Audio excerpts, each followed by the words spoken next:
This is an ABC7 editorial with Steve Sabato. Sarasota City Commissioner Susan Chapman is charged with violating the open meeting rules of the state Sunshine Law. This week, her case finally went to court. She says she's fighting the charges as a matter of principle. That would be a lot easier to believe if she, not the taxpayers, were footing the huge legal bill for her defense, over $250,000 so far.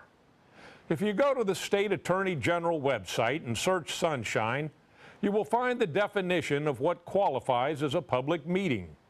It says, if two or more members of the same commission meet to discuss something that is likely to come before the commission, in this case it was homeless people, the state Sunshine Law applies.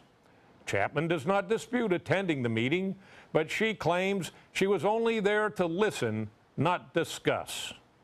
City attorneys have already admitted wrongdoing and have rightly reached a settlement on behalf of Commissioner Susan Atwell, who attended the same meeting as Chapman. So what's the bottom line?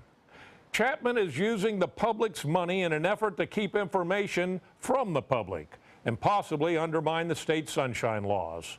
Whatever the judge rules, this case is now Chapman's legacy. Fortunately, her seat is up for election next year. I guess we'll see how the sun shines then. Finally, a correction to last week's editorial on red snapper season. A couple of times during the report, I inadvertently said red fish instead of red snapper. To be clear, redfish and red snapper are two very different fish. A fact every angler knows. Thanks to our viewers for noticing. Sorry for the confusion. I'm Steve Sabato, and we'd like to hear from you.